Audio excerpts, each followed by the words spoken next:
Hope you're doing well, and welcome to Real Estate with Ryan. I'm Ryan Coleman, as always, your host here on Real Estate with Ryan. And I've got my lovely co-host in the building, Miss April Coleman. Hello, everyone. How are you doing? I'm doing fantastic. How are you? It's wonderful that you're doing well. So glad to have you today on a spring day. Oh, you're killing me today. We're getting consistent here. We're getting radio shows back to back. There's no sickness. You're doing well.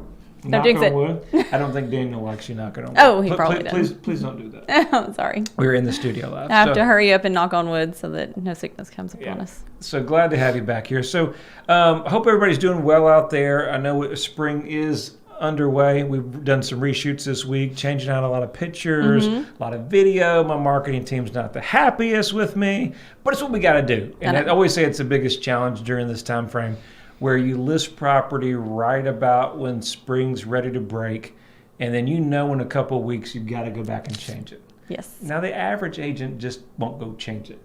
That's true. Have you ever seen those photos where it was like listed in winter and you've got snow? I know, right? And here it is, the middle of summer. I know, and you're like, snow pictures. Yeah. What? How does the house really look like? Yeah, so we've had to do that, and so that's always fun. But it's so awesome. We did a video yesterday, and looking at all the trees and the bloom, and I was talking to Daniel, our marketing producer here at the studio, and he goes, everything's just so green. Everything's so vibrant. And I think it's just that beautiful time where it hasn't hit the summer yet, and the flowers are really looking great. Everything's looking so lush. So it is the opportunity that if you have your home on the market, there's a reason that April is one of the busiest times of the real estate season. Yes. I feel it. Do you feel it? So my wife's feeling it. So we're feeling the workload. But anyway, thank you guys for joining us. We got a good show for you. And we're talking a little bit before we went on studio. Not sure what we were always going to talk about. Here at the Coleman house, we just say, well, what do we want to talk about? And we just kind of come up with it on the fly. And so we did. So we had this great repeat client that we were helping. And they're in the middle of a process of, buying a foreclosure. Kind of the REO market. That's kind of been gone and away in the last couple of years. We're seeing a little bit of that come back into the real estate market. And so we did a foreclosure. It's been a little while since we purchased one or helped a client do so. And, the client dabbles in real estate and investing. Yes. We helped him sell a property over there towards North Knoxville, not far from Western Avenue over there. And so now he wants to do a little investing and a little fixing and flipping. I think they're looking for something for their son as well. They are. As an opportunity. So we purchased this property and got it under contract. This is kind of a crazy story. I think you knew about it, but when we were doing the submitting the offer. So a lot of the foreclosures that you're out there, guys, and kind of tie into our show. So what we're talking about today is 7 things you need to know before buying a foreclosure. And really just a lot of tips. We're talking about buying a short sale or a foreclosure. Short sale being something that is almost going to the foreclosure status, right? But the owner still has control. Exactly. The REO or the foreclosure is where it's now traditionally owned, real estate owned by the actual lender now, by the bank, and the bank owns it. So we'll talk about that and some tips that we started going through our buyer, getting back to our story there with the offers that we had. So it was a little house over there, maybe about $80,000, nothing fantastic, but as you know, in that price range, inventory is very slim pickings. Yes, it is. So we went over there with our client, inspected it, got over there right away, and the frustration, I think you guys as investors will see that even if you get there first, it really doesn't matter. It doesn't matter. It doesn't. You could get there last. You could get there last, and you still got an opportunity. So a lot of the agents in town that are doing the REOs or have the banks, and it probably comes from the seller as well. When we get that property, they'll accept, a couple offers. Right? Well, our buyer wanted to come in with a very strong offer, cash, no inspection, try to get it done and secure the deal. The frustration part is we put a time frame on the offer and they just let it go. So let it go, meaning they just let 40, 50 people. How many offers were on there? Do you 40. remember? Was it about 40 or something? So we got 40. An email back. Now, listen, they took us almost a week and a half to get back with us. That they had 40 offers, and we were one of the 40 that got accepted. Yes. But the only way they accepted would be with A, B, and C conditions, right? So we come through that process. We start talking about it. And then our seller has a couple, or our buyer, he was our seller, excuse me, of the property, and has some questions and really wasn't that adverse about the foreclosure process. So I think you were talking about that, April. Yes. It was April. We'll give April the credit today. Oh, well, April gets credit. So it was April's idea. Let's talk about that foreclosure and that process, and kind of guys out there, what you need to know, things that are in the contract, things you may not even think about if you're trying to buy a foreclosure in this market. That's a really good deal. So that's the plan today. Yes, I think the main issue, I was just talking it over with him, was that, well, first, you have to make sure that you do your title work to see if everything comes back okay. Because if it doesn't, then you could be in a really messy situation. And when we've bought foreclosed homes before, we actually have Carla pull title first to see if she'll check it out real quick and see if it's a go or a no-go. She's really good for that portion. But anyway, so I had a conversation with him, and he wanted to add his wife onto the deed, and the seller's title company had already prepared the deed, and it was ready to go, and they were ready for closing. He wanted to add his wife, but they said, well, you can't. You'll have to extend closing if you want to do that, which would be out until May 10th. And in the contract, in small little letters, it says if the buyer delays closing, they will have to pay $100 a day per day until it closes. That's a good deal for the seller. That's a great deal for the seller. $100 a day, I'll take that deal. All right. I know. Is that motivation? So if you guys don't think you got any motivation to close, you got a per diem of $100 a day. You better be on top of your game, you may be forking out some cash. You're right about that. So then he had to think, well, okay, it's not worth it for $100 a day to close. What am I going to do? So he talked it over and wanted to do a quick claim deed, and then all this other stuff came up with title insurance. So, it's been kind of a disaster, but that's okay. We're getting through it. But this contract for the bank is 12 pages long. And you have to do a purchase and sale contract, for the real estate, and everything has to be lined up and I's dotted and T's crossed and all that good stuff. So you can get yourself into a sticky situation if you don't read the contract fully. Well, I think that's the biggest challenge in a lot of these REO or foreclosures. And I think the client's aware of it. I think he just hindsight, was really excited about getting the property. And finally winning a bid after a couple of lost bids. 40 people, 39. Yeah. And so that opportunity to win it, didn't really think how he was going to take title. And so sometimes those are things that kind of left you just in the excitement of the deal just to actually get the deal. I know. And it's not the traditional seller. I know. But we negotiated for them. They're not going to pay. They're not going to pay it, charge him $100. No. I told them I'll send April down there and get them. So they're not going to do that. We negotiated that. But things you want to think about on the foreclosure process and during there. So these contracts are one-sided, right? So they're one-sided, and they're all favored towards the seller. I think the biggest thing that you want to look at for the contract is knowing whether you have an inspection period or not. Let's start with that. So exactly. Yes, REO or foreclosed properties allow you to do an inspection. Yes, they do. Okay. Now, short sales, that's another phase, but let's also include that. So many times we get some offers, we've helped clients with short sales. And guys, if you're listening and not familiar with our real estate terms, I know we talk about it all the time because we're in the business, but a short sale is nothing more than basically the seller's upside down. They either owe more than what's on the home than they can sell it for in the market. Okay. And what we've got to do is go back to that lender and ask them to take less. Right. So sometimes that's not that easy, but there's a process that we've been able to do, and we're able to go in there and get them to negotiate a payoff. And the reason that the lenders don't want to foreclose on the home because they know it's going to be worth less and have that opportunity. So with a short sale, I think you would say, right, with a short sale, that opportunity to do the inspection, would you do it before or after the approval, or how would you do the inspection versus a foreclosure? I would do it after the bank approval. That's when I would do it. Yeah, and so the approval after the bank, and the reason that April's telling me that is we don't want you guys to spend some money on inspection. Right. And for some reason that the bank doesn't come back and approve it. Exactly. Then you're out $300 or $400 or $500 on the higher price properties. Right, because even with $1,000. Right, and even with short sales, they will negotiate price with you. Foreclosures is totally different. You got about 10 to 14 days to do it. and they will give you an opportunity. Mm-hmm. But if you're like our client that had 30 or 40 offers, you've got to take it as is. Yeah, you've got to go big or go home. I know. You got to come in strong, or you'll have no shot. And That's so true. that's where cash is king in that opportunity. So listen, we're coming on a break. Thank you guys for staying in Real Estate with Ryan. On the other side of the break, we're going to talk more about what you need to know to buy a foreclosure. Thank you guys for staying with us, and we'll see you on the other side of the break. When it comes to the real estate market, turn to the experts that focus on you. With over 20 years experience, Ryan Coleman with Hometown Realty knows what it takes. It's the right marketing. It's the right exposure. Ryan and April will use their expertise each step as they guide you through the home buying and selling process. Ultimately, it's about results. You need someone you can trust that is committed to you. You have a lot of choices, but the choice is simple. It's Hometown Realty.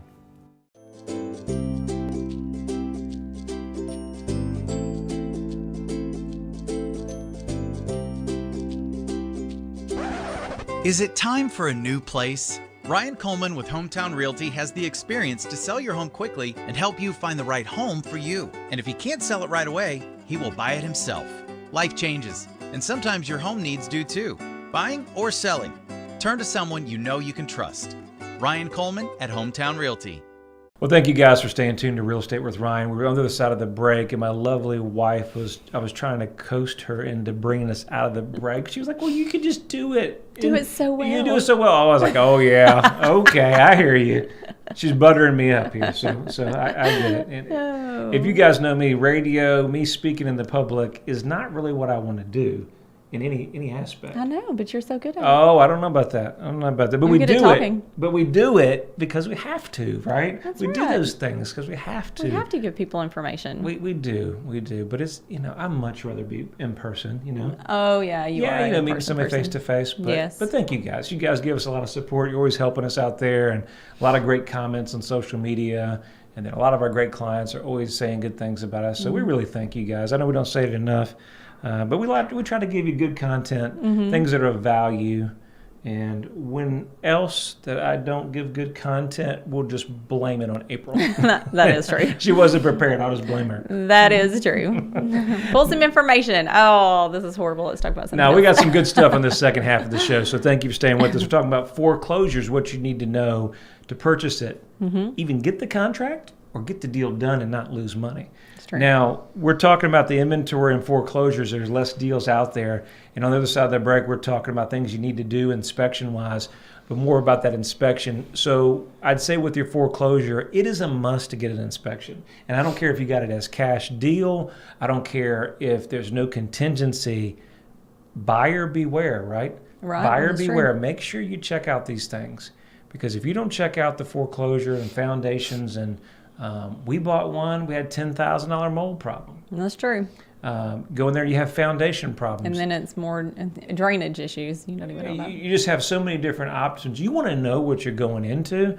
And when you're getting into these 40 offers, if it started out at 80 and you ended up at 110, Yeah. well, your margins, that's where I tell everybody, the biggest thing that you guys can do if you're investing in real estate, obviously, is give us a call. And I'm not joking about that, right? Because we've been in your seats, we're an investor, but we're fully engaged in the real estate market. So a lot of our clients where we see that them have issues is they come to us the second or third opportunity. Not meaning by choice, but they just come across our paths and they have a situation where they bought an investment property. We weren't there to help them on the purchase or the acquisition. And we're coming at the very end to help them sell it. Or like this builder that we worked with, kind of, opportunity where we come in at the very last end to solve a problem that, they've had on the market for 6 months or a year where they didn't have success. Right. And I would say that's why we do these shows. So if you're thinking about investing or if you're purchasing or want to buy a foreclosure, reach out to us. We don't charge you anything. It's free advice. We're here to help you. That's our true goal. But why that's valuable, two things you're going to need to know in buying a foreclosure. Your money's made what, April, when you buy it and when you sell it, the two most important factors. Because if you don't know the acquisition cost of what you're going to purchase the property for, and this is the hardest part, right? You go on these sites like Realtor.com and Zillow, and you can't rely on them for what the value is. No. I mean, there's a value of a great agent in the marketplace that knows your inventory. They know the school districts. They know what's selling, what's not selling. They know where there's a demand. And then that's going to give us a value to know whether we can push the value, we could add more upgrades and see where we can go. Exactly. Kind of where the ceiling's at, right? Right, exactly. You need to know what is a good purchase price, and then what is a selling price that you can get out of it, because you may buy a property in a neighborhood for $100,000, but they're only selling for what? $150. So how much money do you have to spend in that property in order to, if you're going to invest in it to resell it to make money, or if you're going to use it as a rental or something like that. So that's what we were talking don't about. forget the budget. Me and April will do this all the time. We've got one going on now. It doesn't matter what you expect it to sell for. It's never enough, right? Right. And the budget is always too short. Yeah, There's like- always more money to spend, and you're always at Home Depot, Lowe's, or somewhere, and it never ends, right? Yeah, it never ends. So these things are involved, and that's why it's so important that you have a contingency Right. in the process, that you understand that if you don't have the right exit numbers, you could be bringing money to the table. Exactly. And understanding that process. So keep that in mind. I'd say get in with a good agent in the beginning process, that if you don't have that covered, you may lose money on where it's actually going to end up selling for. Exactly. So, April, one of those things, or one of the challenges that most of my clients say, where do we find the good deals now? How do we find good properties? That's what I was going to ask you. You can ask me. I don't know. They're hard to find. They are really hard to find. So there's several ways to So- buy properties, right? Talk about some of the ways we found properties, other than being real estate agents, that the average public out there, how would they go about finding foreclosures in today's market in 2019? There's 3 ways that I can think of. With a real estate agent working with the bank and listing it on the MLS is far and few in between right now, I think, because there is less inventory. So another way is for the auction sites online or downtown at the courthouse. So I'd say there's a let's couple of dive into ways. this. There's some good. So we got listing with an agent. Some of them, they're on open market. You'll see those. This is bank owned. They're owned by the bank, and then now they went to a listing agent just like us, and they put the property on the market open for the public. Right. So we have the auctions. So we have your tax auctions. We have your foreclosure auctions, and those are done online through like a bidding process. Yes. Right. And then we have what our courthouse steps, which is another form of auctions, right? Yeah. Yep. And so those auctions obviously pose an opportunity for an investor. Some of the things you definitely want to know if you're getting into auction is you have to know what you're doing. That's true. And April was talking in the beginning part of the show that we use a good title agency and a good agent, right? I know a couple, 2 of them here. I mean, I know no, but you got to have a good agent to walk you through that process, because I think April's going to talk about title issues. And do you have something about that Wells Fargo issue? I do. Okay, so we'll talk about that process when you go to auction. So when you go to auction, I know my client was frustrated. They said, Ryan, go help us secure a property. But there's so much more that goes on there. So when you go to the ones that are listed with the agents, these are just some tips. Usually these foreclosure deeds are signed. They've already been recorded.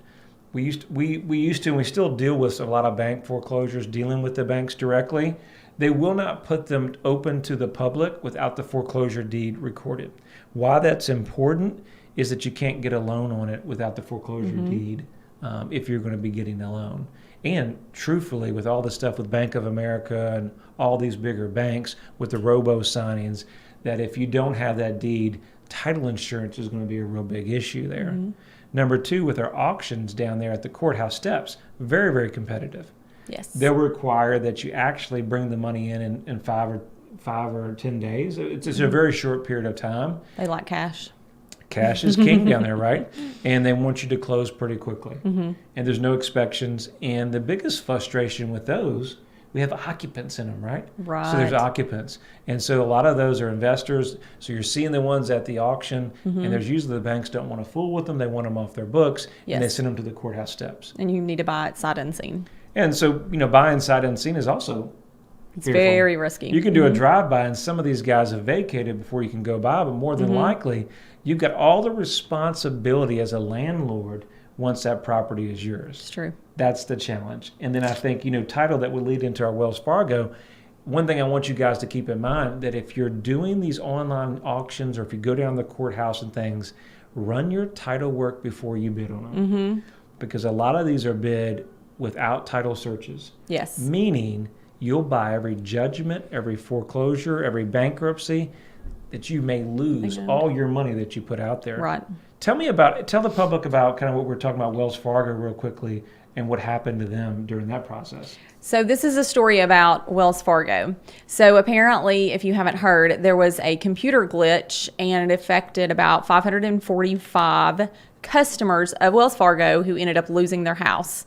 They were apparently wanting to do some loan modifications, and they denied 870 of the loan modifications, the requests that came in. So there was specifically one gentleman that they interviewed, and he was wanting to do a remodification. They said okay, but then they came back a year later, denied his loan, and then a year after that said, oops, sorry, we made a mistake. You actually could have qualified, and we foreclosed on your home by mistake. So that actually happened to 545 people. So what happened was that title wasn't ran, somebody bought the property, it wasn't supposed to be bought, and that person was out the money. No. Craziness. No. So there's a lot of scary things if you're investing as we're winding down this show. Hopefully these are some helpful tips. We're going to put that on our blog, ryancoleman.org. So if you have some information, give us a couple of days. We'll have all that information up. We'll also have this out on social media, so if you need to replay it. If you need any help in real estate, it's the easiest number, best number in real estate, 693-SOLD, or you can visit me at ryancoleman.org. You guys have a wonderful weekend. Thank you.